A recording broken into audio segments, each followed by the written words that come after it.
January 26th. We begin our Bible reading today as usual in the Old Testament. And our narrative will come from the book of Exodus, chapter 2, verse 11. And we'll go through chapter 3, verse 22. Moses' parents, Amram and Jochebed, knew that the times were difficult, but they had faith to get married and have a family. Aaron and Miriam were already in the home when Moses was born. It was not easy to provide for another child, but God enabled them, as He still does parents today. It also took faith for the parents to put their son into the river. Obeying at least the spirit of the Egyptian law, God rewarded their faith. Jochebed not only got her son back, but she was paid to take care of him. Moses had a splendid education, but he was lacking in faith. He fought the wrong enemy at the wrong time with the wrong weapon. When you start to look around and ask yourself, is it safe? And not, is it right? You have stopped living by faith. Sometimes God has to set us aside to teach us what we need to know and to help us forget the way the world does things. Moses' impulsive deed sent him to the back of the desert for 40 years. Just as his impulsive words would keep him out of the promised land. An impatient spirit is a dangerous thing. And as we move on into chapter 3 here in the book of Exodus, we'll see that you never know what a day may bring, so keep your eyes and ears open to the leading of the Lord. Childlike curiosity completely changed Moses' life. God calls busy people to serve Him, and He reveals Himself to them. God is faithful. He called Abraham, He cared for Isaac, guided and protected Jacob, and He would be with Moses. He is the God of the individual as well as the nation, and He does not change from generation to generation. God is concerned and compassionate. He saw the affliction of His people, and He heard their cries. Then why didn't He act sooner? Because He was following a perfect timetable. We simply must learn to trust God's wisdom and to wait on the Lord and His timing. God is long-suffering. The Lord answered all of Moses' objections and gave one assurance after another to encourage him. Moses said, "I am not." And God replied, "I am." The faith lays hold of what God is and obeys what God says. Faith sees the opportunities while unbelief sees the obstacles. Are you arguing with God about something He wants you to do? With that, let's begin our reading today here in the Old Testament. January 26th. Exodus chapter 2, verse 11 through chapter 3, verse 22. Many years later, when Moses had grown up, he went out to visit his people, the Israelites, and he saw how hard they were forced to work. During his visit, he saw an Egyptian beating one of the Hebrew slaves. After looking around to make sure no one was watching, Moses killed the Egyptian and buried him in the sand. The next day, as Moses was out visiting his people again, he saw two Hebrew men fighting. "What are you doing, hitting your neighbor like that?" Moses said to the one in the wrong. "Well, who do you think you are?" the man replied. "Who appointed you to be our prince and judge? Do you plan to kill me as you killed that Egyptian yesterday?" Moses was badly frightened because he realized that everyone knew what he had done. And sure enough, when Pharaoh heard about it, he gave orders to have Moses arrested and killed. But Moses fled from Pharaoh and escaped to the land of Midian. When Moses arrived in Midian, he sat down beside a well. Now it happened that the priest of Midian had 7 daughters, who came regularly to this well to draw water and fill the water troughs for their father's flocks. But other shepherds would often come and chase the girls and their flocks away. This time, however, Moses came to their aid, rescuing the girls from the shepherds. Then he helped them draw water for their flocks. When the girls returned to Reuel, their father, he asked, How did you get the flocks watered so quickly today?" "An Egyptian rescued us from the shepherds," they told him, "and then he drew water for us and watered our flocks." "Well, where is he then?" their father asked. "Did you just leave him there? Go and invite him home for a meal." Moses was happy to accept the invitation, and he settled down to live with them. In time, Reuel gave Moses one of his daughters, Zipporah, to be his wife. Later they had a baby boy, and Moses named him Gershom, for he said, "I have been a stranger in a foreign land." Years passed, and the king of Egypt died. But the Israelites still groaned beneath their burden of slavery. They cried out for help, and their pleas for deliverance rose up to God. God heard their cries and remembered his covenant promise to Abraham, Isaac, and Jacob. He looked down on the Israelites and felt deep concern for their welfare. One day Moses was tending the flock of his father-in-law Jethro, the priest of Midian, and he went deep into the wilderness near Sinai, the mountain of God. Suddenly, the angel of the Lord appeared to him as a blazing fire in a bush. Moses was amazed because the bush was engulfed in flames, but it didn't burn up. "Amazing," Moses said to himself. "Why isn't that bush burning up? I must go over to see this." When the Lord saw that he had caught Moses' attention, God called to him from the bush, "Moses, Moses." "Here I am," Moses replied. "Do not come any closer," God told him. "Take off your sandals, for you are standing on holy ground." Then he said, "I am the God of your ancestors, the God of Abraham, the God of Isaac, and the God of Jacob." When Moses heard this, he hid his face in his hands, because he was afraid to look at God. Then the Lord told him, "You can be sure I have seen the misery of my people in Egypt. I have heard their cries for deliverance from their harsh slave drivers.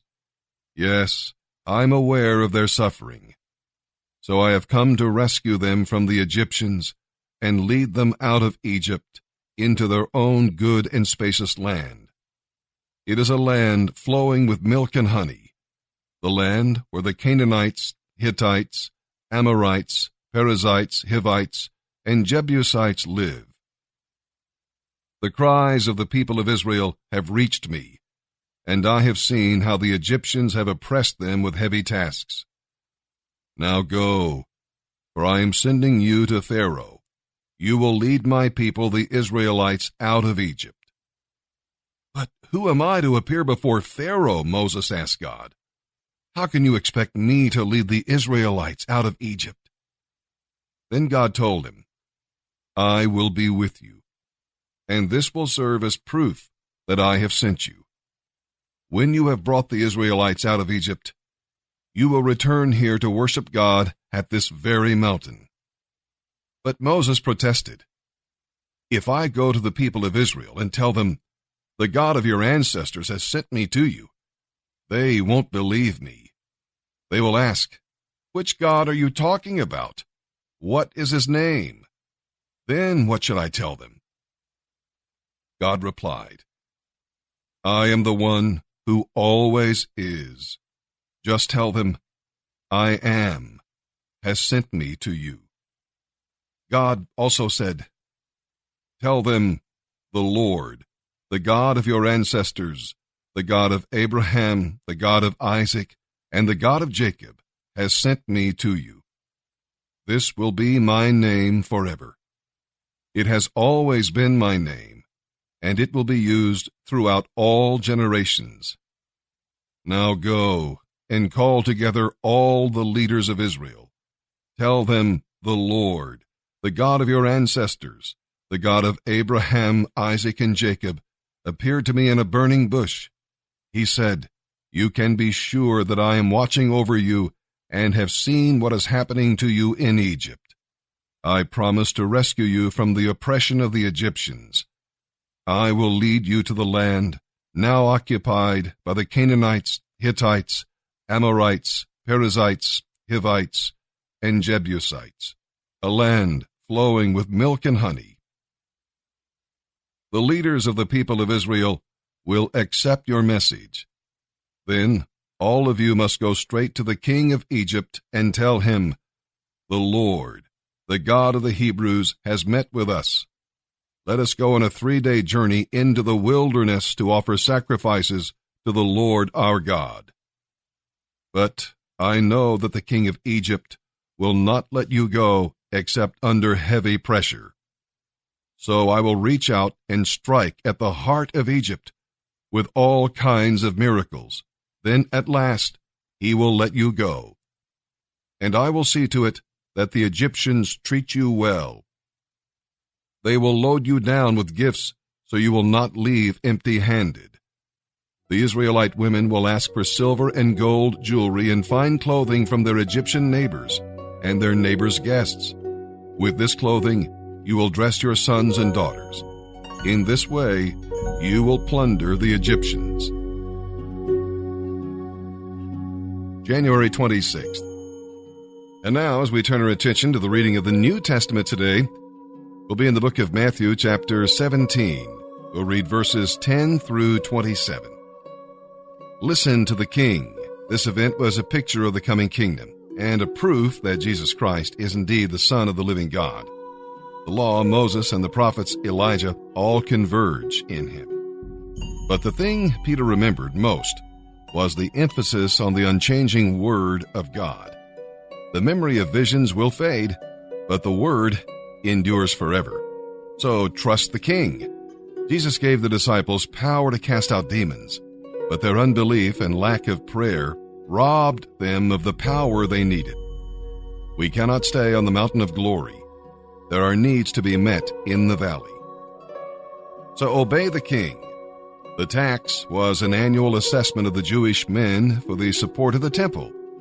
Jesus affirmed his kingship by controlling a coin and a fish, but he affirmed his servanthood by submitting to their demands. Lest we offend them, he said. It's good principle when you lay aside your rights, but be careful not to set aside God's truth. And with that, let's begin our reading today here in the New Testament. January 26th. Matthew chapter 17, verses 10 through 27. Jesus' disciples asked, "Why do the teachers of religious law insist that Elijah must return before the Messiah comes?"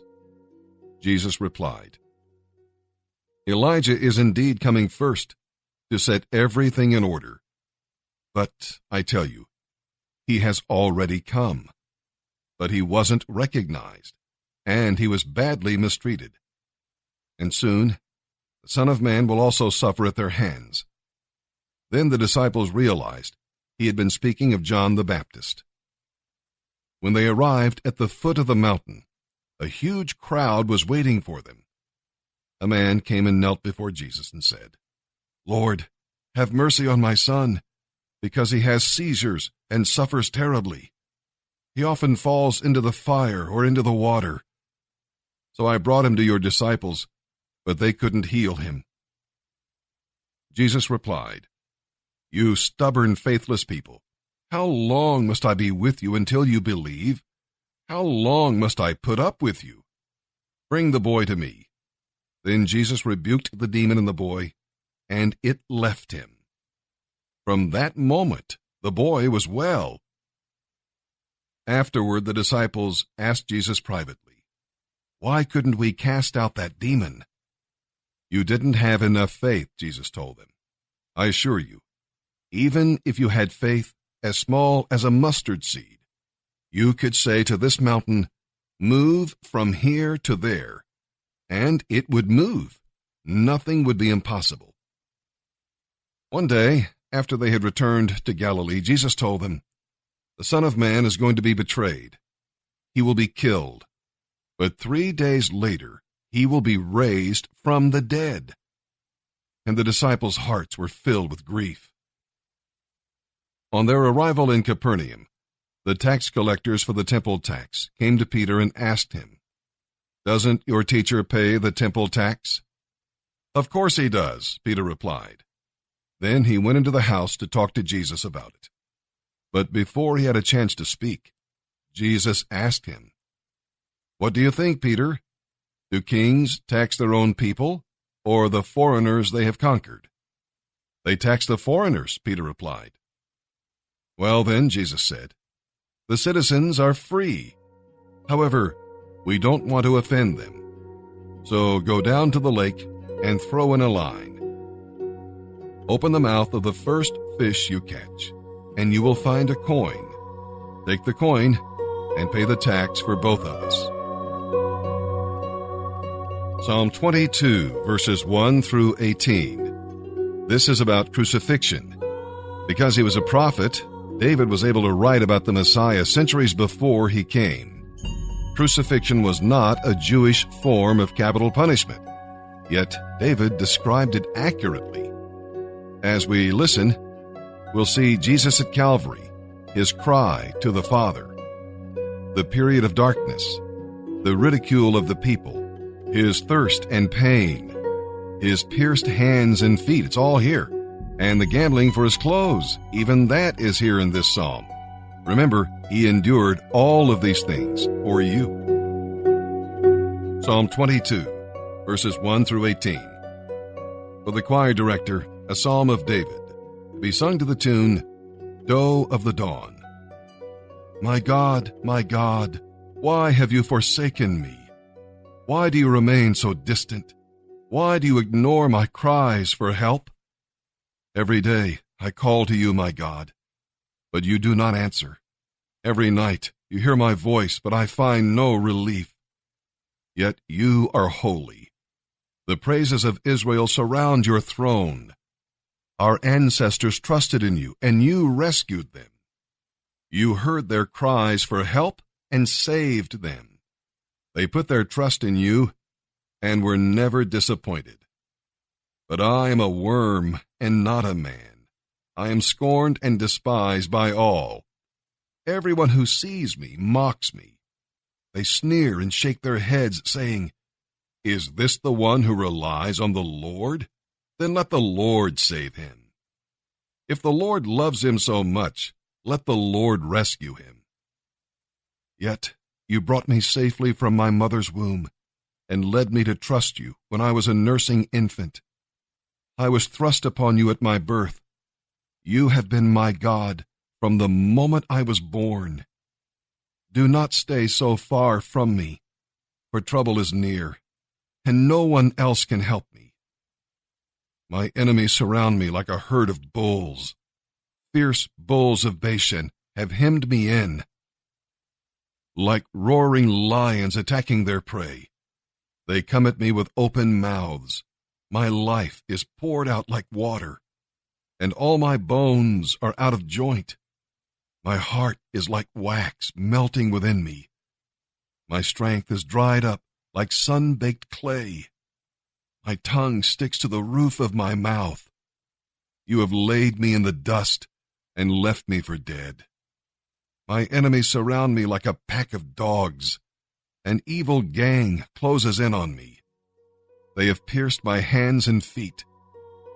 I can count every bone in my body. My enemies stare at me and gloat. They divide my clothes among themselves and throw dice for my garments. Proverbs chapter 5, verses 7 through 14.